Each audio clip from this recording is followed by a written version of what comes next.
Today we are going to learn a new type of essay. ठीक है जी? We are going to learn a new type of essay. Name of the essay is problem solution essay. Last 2 days हमने कौन सा essay किया था? Advantages and disadvantages essay. Now we are switching towards a new essay. Name of the essay is problem solution essay. ठीक है जी? Problem solution ऐसे और जो हमने पहले किया हुआ है that is advantages and disadvantages ऐसे, उनमें कुछ बहुत कॉमन सिमिलैरिटीज हैं. पहली सिमिलैरिटी ये भी डिस्कशन ऐसे है. This is also a discussion ऐसे. डिस्कशन ऐसे का मतलब है आपने कोई ओपिनियन नहीं देना इसमें. जैसे एडवांटेज डिसएडवांटेज में बताया था that you don't need to give your opinion, similarly इसमें भी हमने कोई ओपिनियन नहीं देना. Second similarity is we again need to create 4 paragraphs. मतलब फॉर्मेट क्वाइट सिमिलर ही है. If I talk about format अगर आप देखो, लिख लेना format. We need to create introduction. Intro में as always we will start from rephrasing plus we will apply thesis statement. Thesis statement क्या आएगी वो भी मैं बताऊंगी. We will create body paragraph 1 which will be about problems. Body paragraph 2 which will be about solutions, and then we will do conclusion. Format same है, format में कोई change नहीं है. ठीक है. कुछ स्टूडेंट्स ने आई थिंक आपने पहले जो थी कॉजेज सोल्यूशन ऐसे भी किया हुआ है. कॉजेज सोल्यूशन ऐसे, ठीक है जी. जिन्होंने कॉजेज सोल्यूशन ऐसे किया है, प्रॉब्लम सोल्यूशन ऐसे और कॉजेज सोल्यूशन ऐसे में जो अभी आए हैं, जिन्होंने नहीं किया गुरनूर आप भी सुन लेना. We have done advantages disadvantages ऐसे. प्रॉब्लम सोल्यूशन ऐसे कर रहे हैं, कॉजेज सोल्यूशन ऐसे भी सिमिलर ही है. कॉजेज सोल्यूशन प्रॉब्लम सोल्यूशन ऐसे they are very similar, but there is one difference. Causes के अंदर you need to mention the reasons, cause बताने हैं एक प्रॉब्लम के, और प्रॉब्लम सोल्यूशन ऐसे में you need to discuss the problems. सुनन दे विच लगता है कि बहुत ईजी है, बट ये सबसे बड़ी प्रॉब्लम, सबसे बड़ी गलती स्टूडेंट्स एग्जाम के अंदर कर देते हैं. पूछे गए हैं प्रॉब्लम्स, लिख देते हैं कॉजेज. पूछे गए हैं कॉजेज, लिख दिए प्रॉब्लम. सारा टास्क गलत हो जाएगा. फिर no matter how beautiful vocabulary you have used या क्या लिखा है, जब सारा ही इररेलेवेंट है देन कोई भी स्कोर नहीं आएगा. मैक्स टू मैक्स 5 बैंड होंगे. ठीक है. अब एक एग्जांपल से मैं समझा रही हूँ. ठीक है. आपने डिसाइड करना, आपने देखना है कि वो प्रॉब्लम्स लिखनी है उसमें या कॉजेज लिखने हैं. Simple example, these days pollution is increasing, what are the causes and what are the solutions. Simple statement है. ठीक है. कि ये पोल्यूशन इंक्रीज द कॉजेज की लिखोगे. पॉपुलेशन ज़्यादा हो रही है. अच्छा, और पोल्यूशन क्यों इंक्रीज हो रही है? फैक्ट्रीज इंडस्ट्रीज बहुत लग रही हैं. और क्या रीजंस है? ट्रैफिक है. ठीक है. पर्सनल व्हीकल्स बहुत, प्राइवेट कार्स बहुत इंक्रीज हो गई हैं. ये सारी क्या है? कॉजेज हैं.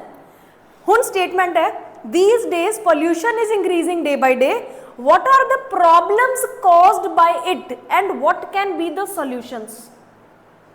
सेम आइडिया होगा. हुण सेम आओगे, जो हुणे बोले सेम वही लिख दोगे? नहीं.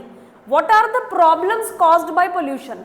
पॉल्यूशन करके केड़ियां प्रॉब्लम्स आ रही हैं? केड़ी प्रॉब्लम आ रही है? ब्रीदिंग प्रॉब्लम, हेल्थ इश्यूज आ रहे हैं. ठीक है. जानवरों को प्रॉब्लम आ रही है, प्लांट्स को प्रॉब्लम आ रही है, वाटर गंदा हो रहा है. एक ही है प्रॉब्लम्स है. स्टेटमेंट सेम सी. एक दे अंदर वी हैव मेंशन कॉजेज, दूसरे दे अंदर we are mentioning problems. So this is the main difference. ठीक है. हुण ये तो बड़ा सिंपल जिहा क्वेश्चन सी. इदा तो क्वेश्चन एग्जाम 'च नहीं आएगा, सिर्फ समझाने लिए सीगा. एग्जाम में आ चुका है ये वाला क्वेश्चन. एग्जाम में आ चुका है ये वाला question. To our student, I still remember in 2022. और बहुत सारे एग्जाम के क्वेश्चंस रिपीट होते रहते हैं. ठीक है. इट मे पॉसिबल कि आपको भी ऐसा ही कुछ आ जाए. अब बड़ा क्लासिक एग्जाम्पल है, बड़ी इंटरेस्टिंग. मतलब ये एग्जाम्पल मैं क्यों बता रही हूँ आपको. There was this girl, she scored 5.5 and she was very upset. Her writing was good, बहुत खराब राइटिंग नहीं सी. एंड वो काफ़ी परेशान सी. कहती मैम भी जितना तुसीं किया सी वोकैबुलरी, कॉलोकेशन, जो भी सीक्रेट टिप्स एंड ट्रिक्स मैं तो सारे लगाए, फिर मेरे राइटिंग 'ਚ 5.5 क्यों आए. ठीक है. मैं क्या मैंने क्वेश्चन की से कहती ma'am this was the question. ठीक है. That these days there are various people who are unable to take proper sleep, what are the problems, does it cause and what can be the solutions. मैं क्या idea मैनू दसो की लिखे सीगे. She said मैं लिखिया लोग मोबाइल यूज़ करते हैं, रात नू लेट सौंदे ने, ठीक है ना, रात नू थकते ने, ये सारे की लिख दिते उन्हें, रीजनस, कॉजेज लिख दिते, कॉजेज। यस, नींद क्यों नहीं आती तो कॉजेज लिख दिते। उन्होंने पूछे नींद ना आने करके केड़ी प्रॉब्लम आती है। There is a huge difference. जो पूछया ही नहीं तुसी वो लिख दिता और जो पूछया गया वो लिखिया ही नहीं, तो कितना स्कोर आऊगा? वो फिर भी 5.5 आ गया बिकॉज टास्क 1 ठीक सेगा, तो बच गया, नहीं तो 5.5 तो भी लो होना सी स्कोर। सो ये गलती मैं क्यों दस रही हूँ वो एग्जाम्पल कि तुसी ये गलती नहीं करनी। एग्जाम के अंदर मॉक टेस्ट के अंदर क्वेश्चन ध्यान नाल पढ़ो, देखो कि क्या पूछा गया है, प्रॉब्लम सोल्यूशन या causes solution. Some time it happens कि हमने कोई ऐसे किया है कॉजेज सोल्यूशन, सेम स्टेटमेंट है, एग्जाम से भी सेम ही आ गई, लेकिन उत्थे प्रॉब्लम सोल्यूशन सेगा। सो इंपल्सिवली बच्चे की करते, बड़े एक्साइटेड हो जाते कि वो कराया हुआ टास्क आ गया, सेम ही लिखना शुरू कर देंगे हैं। बट अगर इतने कॉजेज सोल्यूशन किया, उत्थे प्रॉब्लम सोल्यूशन आ गया, पूरे आइडियाज ही डिफरेंट होंगे, पूरा टास्क ही जो है वो डिफरेंट हो गया। So important tip, always read the question carefully, question ध्यान नाल पढ़ना है, ठीक है। इंट्रोडक्शन के अंदर format is quite simple, that is you need to do rephrasing, जो हम रोज कर रहे हैं। रीफ्रेजिंग के बाद आपने थीसिस स्टेटमेंट लगानी है, जैसे आप कॉजेज सोल्यूशन की लगाते थे, इसकी थीसिस स्टेटमेंट भी ऐसी आएगी। देयर आर, लिख लो, there are various issues which arise due to, और उस प्रॉब्लम का नाम आ जाएगा ड्यू टू, यहां पे हम बोल रहे हैं scarcity of sleep, but remedies are also available to deal with it. ये आ गई थीसिस स्टेटमेंट। नींद प्रॉपर ना आना, उसके सिनोनिम्स लिख लो, lack of sleep, scarcity of sleep, disturbed sleeping pattern, poor sleeping cycle, insufficient sleep, ठीक है। इतने सारे सिनोनिम्स हैं जो आप आज यूज करोगे।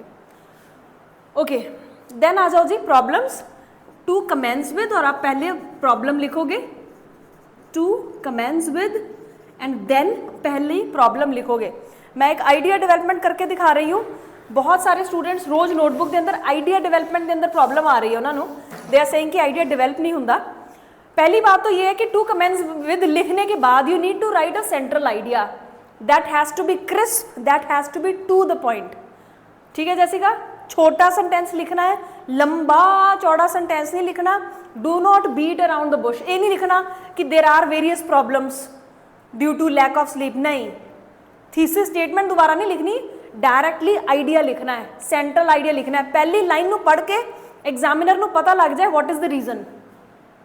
दसो नींद ना आने करके किहड़ी प्रॉब्लम्स आती है, विच प्रॉब्लम्स पीपल फेस। नींद प्रॉपर ना होने करके केड़ी नेक्स्ट डे प्रॉब्लम आएगी, इनएक्टिव, ठीक है। यानी कि नेक्स्ट डे कॉन्सेंट्रेशन नहीं होंगी, फोकस नहीं होंगी। अगर स्टूडेंट्स है they are unable to focus on their studies, अगर वर्किंग पीपल है they are unable to concentrate in their work, job place के अंदर कॉन्सेंट्रेशन डायरेक्टली अफेक्ट हो जाती है, ठीक है ना। ओके, ठीक है, ये रीजन है ना। To watch more such lessons, don't forget to subscribe our channel and also hit the bell icon.